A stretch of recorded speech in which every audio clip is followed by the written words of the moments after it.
wife and 2 sons, the youngest of whom, Wulfric, was an annoying 6-year-old who thought that throwing acorns at girls, then running away, was the funniest thing in the world. Gwenda's family was not prosperous. Her father had no land at all, and hired himself out as a labourer to anyone who would pay him. There was always work in the summer, but after the harvest was gathered in and the weather began to turn cold, the family often went hungry. That was why Gwenda had to steal.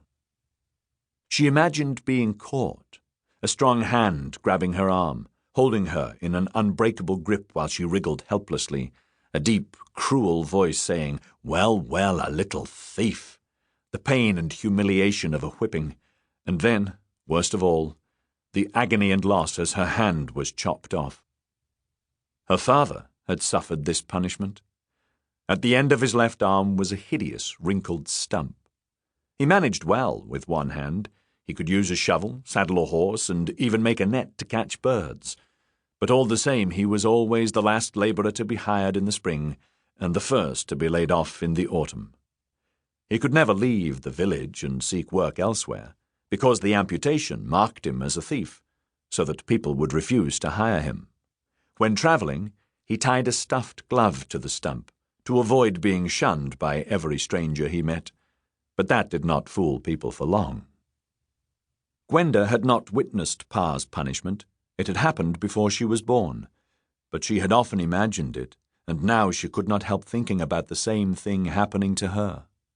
In her mind, she saw the blade of the axe coming down on her wrist, slicing through her skin and her bones and severing her hand from her arm, so that it could never be reattached, and she had to clamp her teeth together to keep from screaming out loud. People were standing up, stretching and yawning and rubbing their faces. Gwenda got up and shook out her clothes. All her garments had previously belonged to her older brother. She wore a woolen shift that came down to her knees and a tunic over it, gathered at the waist with a belt made of hemp cord. Her shoes had once been laced, but the eyelets were torn and the laces gone, and she tied them to her feet with plaited straw.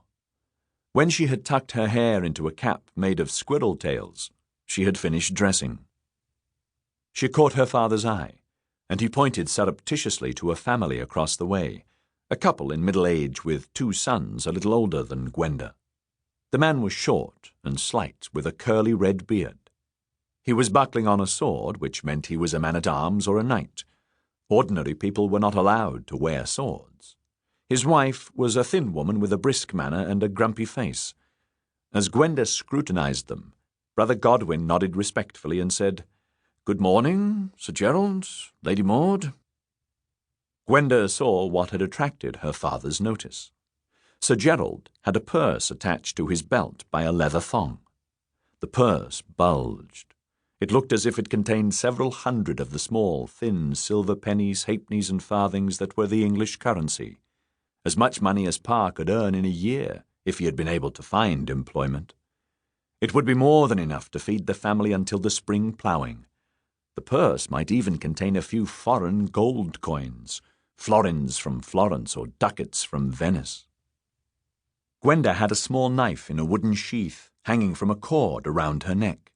The sharp blade would quickly cut the thong and cause the fat purse to fall into her small hand, unless Sir Gerald felt something strange and grabbed her before she could do the deed.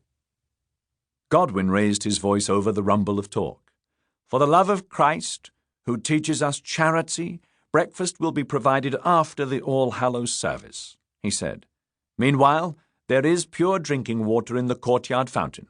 Please remember to use the latrines outside. No pissing indoors." The monks and nuns were strict about cleanliness. Last night, Godwin had caught a 6-year-old boy peeing in a corner and had expelled the whole family.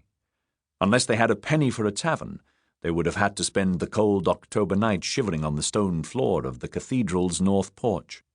There was also a ban on animals. Gwenda's 3-legged dog, Hop, had been banished. She wondered where he had spent the night. When all the lamps were lit, Godwin opened the big wooden door to the outside. The night air bit sharply at Gwenda's ears and the tip of her nose. The overnight guests pulled their coats around them and began to shuffle out. When Sir Gerald